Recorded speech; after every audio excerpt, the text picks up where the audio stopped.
At least 12,000 Ugandans leave for the Middle East annually, looking for employment. This is according to data from the Ministry of Gender, Labour and Social Development. Currently, the numbers have gone way higher.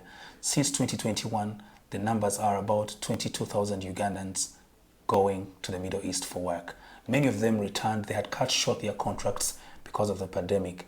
Now, many of them have to go back and finish what they've started. The reason why I'm making this video is to look at some of the reasons why people are actually going back to the United Arab Emirates, to Iraq, to Afghanistan, to finish what they had started. The details are more than what you would expect. Let's get into it. Welcome back to the channel once again. It's been a minute, well, it's been quite a while since I posted a video on this channel. I'm glad you're here. This channel is about business, socio-economic issues and those things that help you become more productive. My name is Liam and I'm glad that you're here. You've looked for me, you've written and you've been wondering what's going on. I'm back and this is going to be better than it was last year. Now, today's conversation is about Ugandans that work in the diaspora, especially in countries like Iraq, Iran, and the United Arab Emirates. So many of them are going back for work. Some of them need to finish the contracts that they hadn't finished. Others have sought to go back because things are not as comfortable as they would have expected them to be back home. Of course, the pandemic brought a couple of things. People thought probably it's time to go back home and reestablish themselves home. Some of them have found the need to go back because still they never found work. They were unable to establish themselves as they had thought. I needed to discuss a couple of things that I think should be the ideal investments that Ugandans working in the diaspora should consider, because this will probably give them a better footing when they return. They'll be able to decide on what else they should do. There's one investment that I think is the most ideal for Ugandans working in the diaspora, and this is in real estate. Real estate is broad. Wait a minute, it's broad.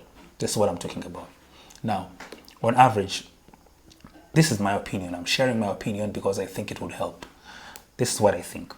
If you're earning, say, 1 million shillings, like a wage or a salary while you're working in the United Arab Emirates or Iraq or Iran, say if you're earning 1 million shillings per month, if you saved your money, because I understand there are not so many expenses given that many of the workers there are given accommodation and food. That's my understanding. Now, if you saved your 1 million Ugandan shillings for a period of 12 months, you'll be able to get a plot of land, say, of 12 months. Now, the idea is that you don't have to wait for the entire period of time to start making in purchases of land.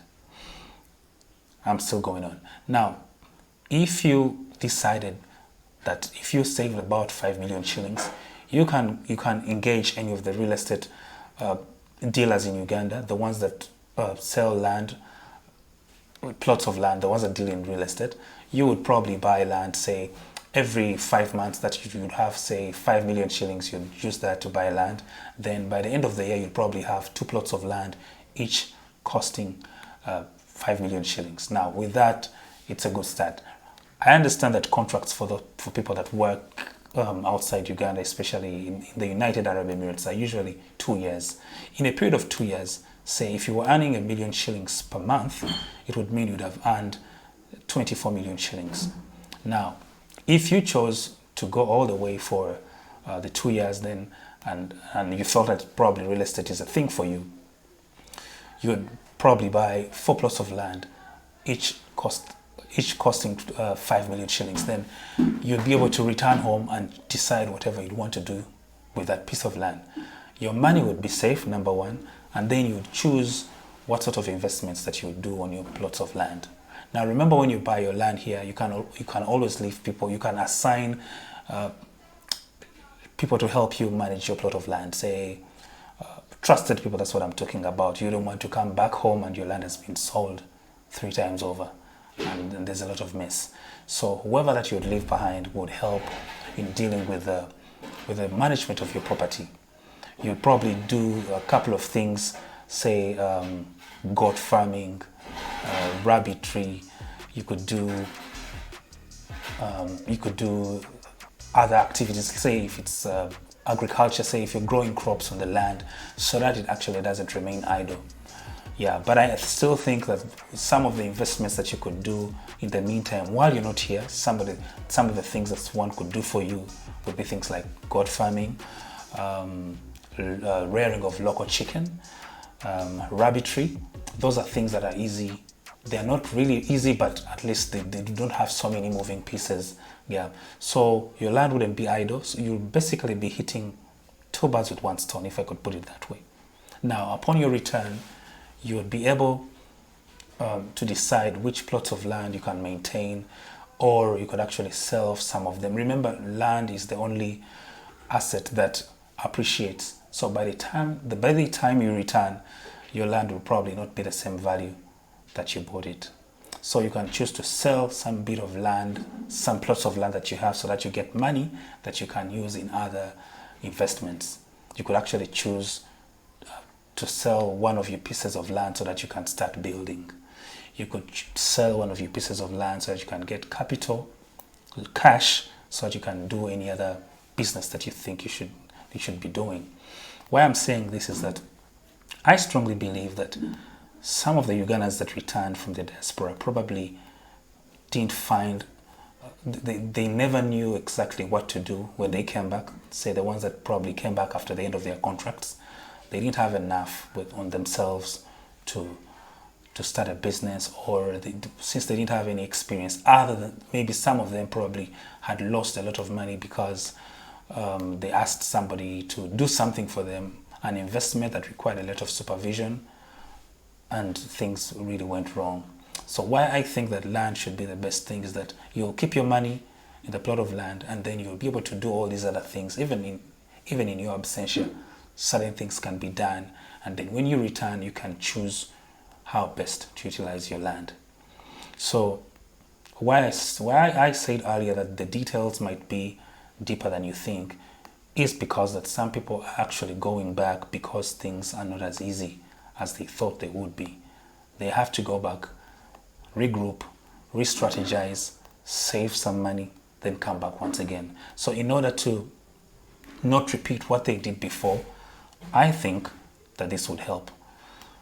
I'm not sure what their money could have done earlier, because I've engaged some of them and I know some of them have felt the need to go back. I think that land would be one of the most ideal investments to go into. You keep your money in land, then of course your land is not going to be idle. You can do certain activities to keep your land active. You may even choose to go for 2 contracts. You might choose to renew your contracts. Then that would go for 4 years. So in a period of 4 years, imagine if you bought two plots of land in the first year, then in the second year you had another 2 plots of land. Now when you continue to do that, probably by the end of your 2 contract period, you probably have 8 or probably 10 plots of land. And we all know that land is one of those scarce commodities. Now you shouldn't worry where your land is exactly, as long as it's accessible. That is the thing that you should probably consider yourself with first. There are places that seem remote, but if you know that there's access to that particular location, and probably it's good for agriculture, consider getting yourself plots of land. You won't regret that. That is a small piece of advice that I thought I would share right now. I'm glad to be back on the channel, and I trust that I'll do more videos of this nature. And if there's anything that you wish me to address, please comment down below and tell me so that I can look into it. I'll do some research, and I'll gladly come back on the channel and share with you my findings. If you like this kind of content, please consider subscribing, share the links down below, and I'll see you in the next video. Stay well.